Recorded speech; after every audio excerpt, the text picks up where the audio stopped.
in a world where everything seems to be really chaotic right now, and it's almost like we're in some kind of reality show sometimes, or a really crazy movie, is that it's really hard to stay balanced and connected and almost in your little bubble of being present with what is important in your life and what it is you want to accomplish, and keeping your energy protected, because I think it's really easy to have our energy dispersed out in many different directions. And it's also really easy for us to create energy leakage. And what that means is that our energy systems that we have in our body, when we are going through, a lot of stress or a lot of anger or a lot of different emotions that's going on outside of us, and if we're focused too much on the outside world, then that is creating a lot of energy leakage within our body. And when that happens, then we have so much less energy to do the things that we want to do on a day-to-day basis. Our mental capacity has been, withdrawn so much.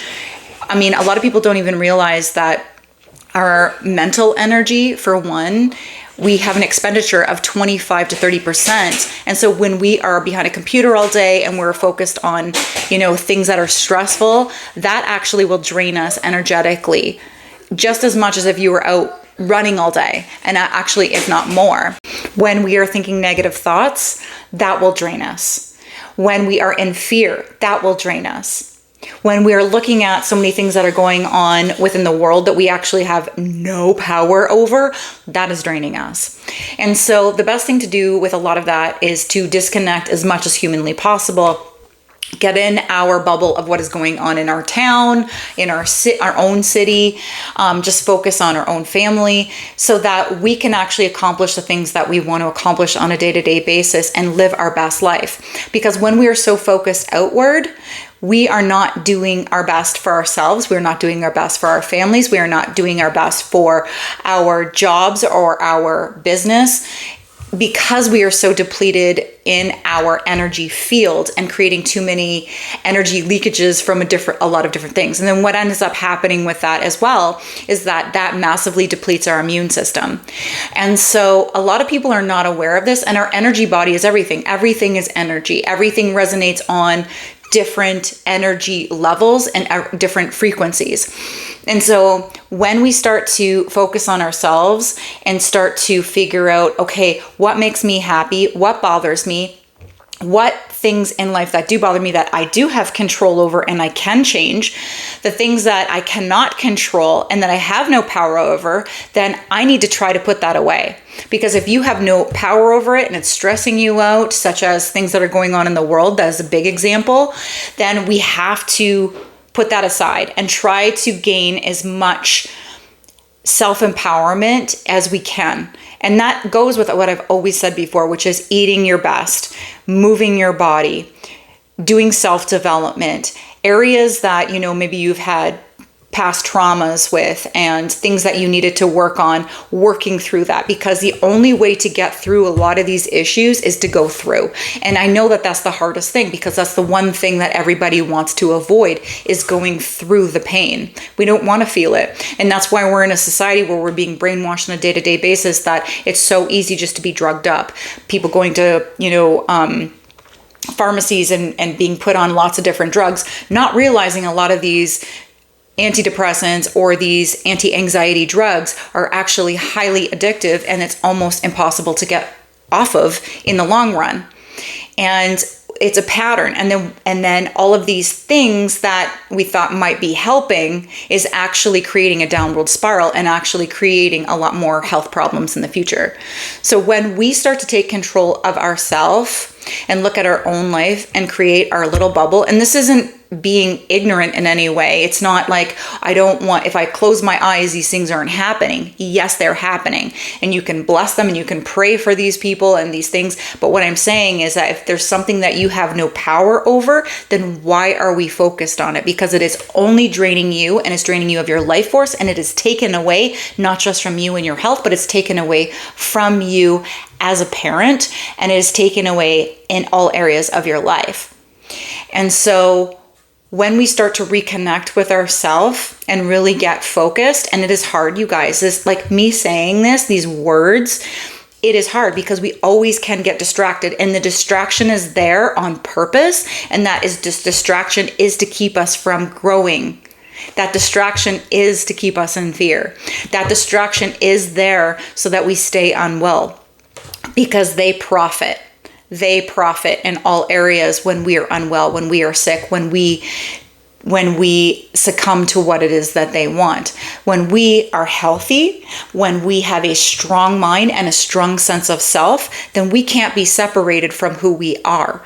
And we are able to think critically. We are able to think for ourselves. We are able to come up with big ideas.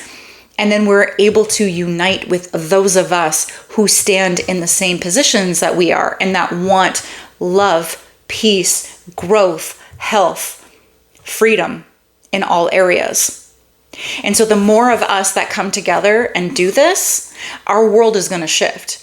But if you are in a state of fear and anger and depression, and you are not focusing on what you can do to make yourself better, there's no way we can fix the outside world. That is what I mean by you need to fix yourself. You need to become the best version of yourself. The healthiest version of yourself is the only way we can make an impact on what is going out there, what is going on out there. So I know that you are on this journey because you wouldn't be watching my videos if you weren't, and that you are going in the right direction. And that by you being alive is purpose enough, and that you deserve to be here, and that you deserve health, and you deserve to have the best life possible. And it is important for you to start harnessing your mind today. And if that means that you've never done a day of meditation in your life, you can start. Anybody can learn to meditate and harness their mind. I always recommend starting in the morning when you have a fresh mind and when you're thinking positively. You put the phone away. Don't even go on your phone first thing in the morning. Try not to have your phone on for the first couple of hours so that you can really hone in and really connect with yourself, because you just woke up from your dreams. Analyze your dreams, start to journal, do the things that are important for you to gain access to yourself, your inner self, to God, to whatever faith that grounds you, and that you will be able to shine bright. Because that's what we need right now. In a world that is so chaotic, the more of us that shine bright is going to take over. And we are going to be able to reshape and really those thoughts and those belief systems, the more people that have that is going to ripple out. Because everything is consciousness, everything is energy. And so the more of us that do that, that is going to ripple out and create a new consciousness, a higher wave of consciousness in this planet. And it is happening, you guys. Despite all of the craziness that you were seeing, it is the upheaval of all the things that have been going on for centuries that is now bubbling up and going to be unleashed, because we need to get rid of it. All these old ways of doing things, the old ways of control, need to be expelled and terminated. We need to make room for love and peace and change. And the only way to do that is bringing up what has been happening. Because a lot of the things that we're seeing that we're like, oh my God, I can't believe that's happening, has been happening forever. And we need to make change. We need to bring that all up so that we can let it go and get rid of it forever. So that we can decide what is best for us, what is best for our world, and what is best for our children. And that is freedom, sovereignty, good food, good water, good quality, health in all regards. I'll talk to you in the next video.